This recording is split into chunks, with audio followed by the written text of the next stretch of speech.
Here are 10 tips on how to photograph an artist at a concert or a music festival. I also have some gear on my desk that we'll discuss later in the video. And don't worry, there's no vlog or long personal story in this video. We're getting down to brass tacks right now.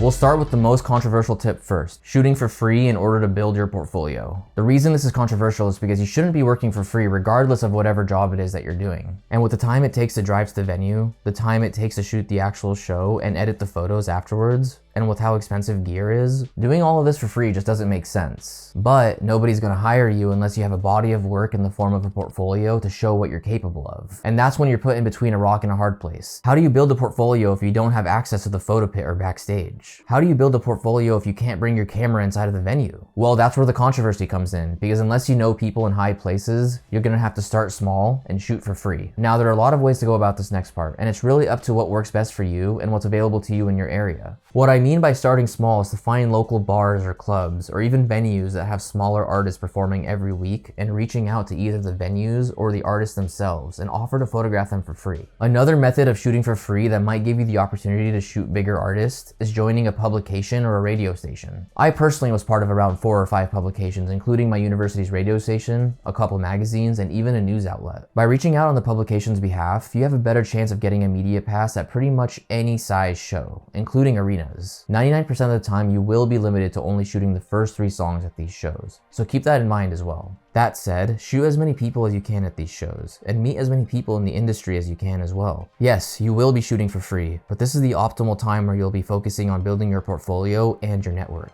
Next tip is sending that cold email. The type of cold email that you'll send will depend on whether or not you're shooting for free or if you're trying to get hired by the artist. Here are some successful real-life examples of each. First, shooting for free on behalf of the publication. Hello, hope you had a good holiday. I saw Tyler the Creator is going to be at the Veterans Memorial Coliseum on January 27th and was wondering if you were still looking for coverage. I'd be happy to write a review on our site and would love to come out and shoot the show. Let me know what you can do and if we can set something up. This was back when I was getting started, so it isn't the best looking email, but it was enough for me to shoot Tyler the Creator for free back in 2018. Now here's an example of a cold email that I sent out that landed me a paid gig. Hey there, I hope you had a good weekend. We almost worked together early last year. Tariq here. I wanted to reach out in case you're still in need of photo plus video services for Rehab's B2B set at EDC Las Vegas on October 24th, 2021. As always, I'll provide top tier process and edited work with a fast turnaround time for your team. My all-in rate is, put your rate here, plus airfare and lodging accommodations if possible, as I am based in Portland, Oregon. Feel free to visit the below links for more information. This is where I link my website that features my portfolio of photos and a Dropbox link that features my video and raw clip examples. I actually have a video on how I edit concert footage on my channel as well. I'll link it in the description below if you're interested in watching it after finishing this video. Lastly, attached is my certificate of insurance for your convenience. This certificate is specific to Insomniac's requirements. Looking forward to your response. Thank you. That was a much better looking email, and I personally think it covers everything that the receiver needs to know. It could possibly be shorter, but it got the job done. Now for our third tip, finding contacts. You may be wondering how to find the right contact for artists or venues. And honestly, it's as simple as visiting the artist's Facebook page. The artist manager's email will be in the About section of their specific Facebook page. I would say about 75% of the time. If you have no luck there, I would check their Instagram profile after that. It's unlikely that you're gonna find management emails on Twitter or LinkedIn, but that's worth a try as well. As far as reaching out to venues go, I would suggest visiting the venue's website and finding an info email that you can reach out to, and have them provide you with the right contact information from there. Now, as you continue to grow your skills, portfolio, and network, you may feel a bit of imposter syndrome when you start to reach out to bigger artists or when you're making the jump from local concerts to multi-day festivals. And with that said, for my fourth tip, I want you to be ambitious and shoot for the stars.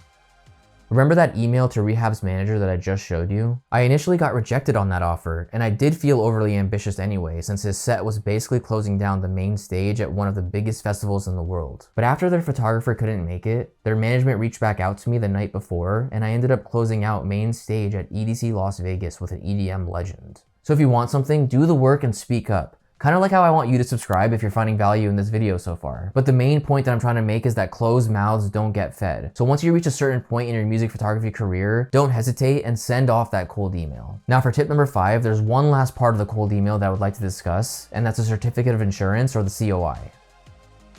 You will definitely need one. One of the main reasons why it's so hard to get hired for concerts or music festivals is because of the stage production and all of the human error that can take place. And when you receive hire or even all access to a concert or festival, you're surrounded by risk and liability. If you decide to skip this part and try to get hired without one, they will check and verify that you're insured. So save yourself the headache and be prepared. That's the least of your concerns as well, because the last thing that you'll want is for something to happen at these shows, big or small, and you're not insured. I'll add the link to the insurance agent that I use in the description below. Tell them Tariq sent you. Next up, for tip number 6, I'm going to list off the gear that I bring when I'm shooting a concert or a music festival.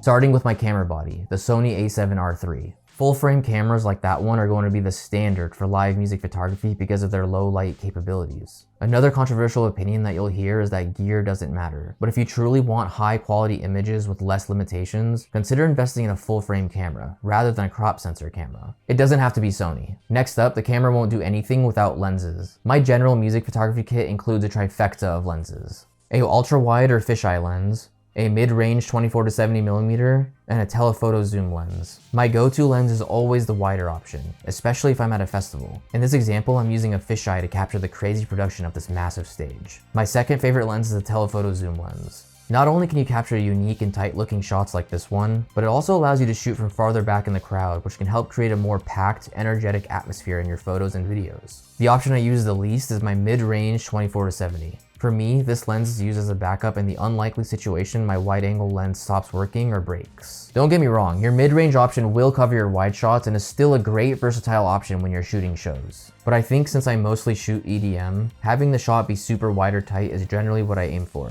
Next up is batteries. With possibly multiple days of shooting at a festival or back-to-back artists at a local show, you're going to want to have your camera's batteries fully charged before you leave your home base. One battery will be enough for your hometown show, but you're going to want a backup if you get the opportunity to shoot for multiple artists at a music festival. I'll also bring an external flash with me in case I'm hired to shoot a meet and greet for an artist. This is one of the only times you should use a flash when working for an artist or festival. On the video side of things, I always have my Rode Mic Pro Plus attached to my camera at all times. A pro tip that will save you if you decide to get into music videography as well is to set your mic to -10 decibels so that your audio doesn't sound like this upcoming video. Wait for the drop.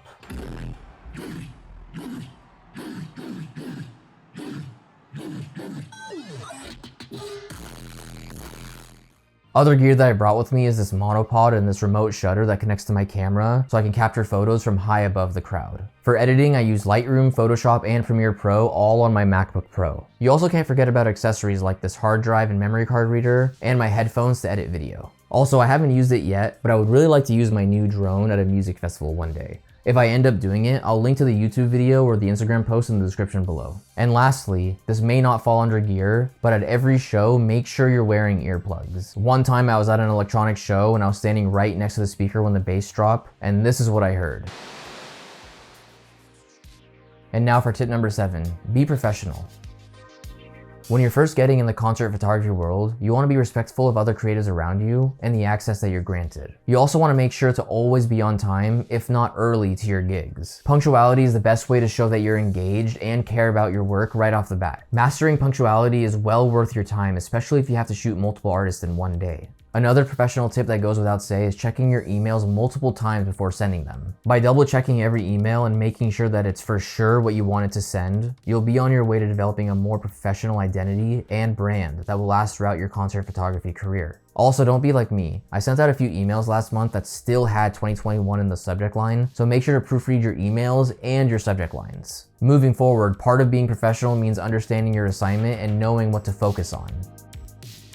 I've found that there are 3 main things that you need to focus on when shooting a concert or festival, and the importance of those 3 things change depending on who you're hired by: guest experience, stage production, and artist performances. If you're hired by a festival, promotional company, or even the venue itself, guest experience is most likely going to be the top priority. If you're hired by the artist, their performance is top priority. It's important to make sure you're not nesting backstage in order to capture an artist the entire time, especially if you're expected to capture the guest experience as well, or if there are other photographers that you might be in the way of. For the 9th tip, I'd like to briefly discuss dealing with ambiguity.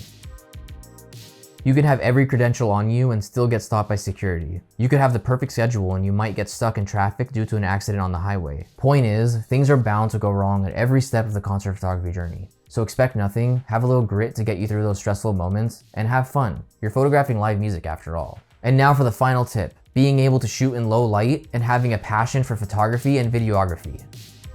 If you're unable to change your camera settings on the fly or edit darker photos in post, you're getting into this way too quickly. And if you feel like that's the case, I suggest checking out this video to learn the fundamentals of photography. But if you feel like you already know the ins and outs of photo and you'd rather learn video, check out this masterclass on videography instead. I'll see you there. EDC Vegas, Afrojack Rehab back-to-back, let's go. EDC Las Vegas 2021, Afrojack Rehab, let's go.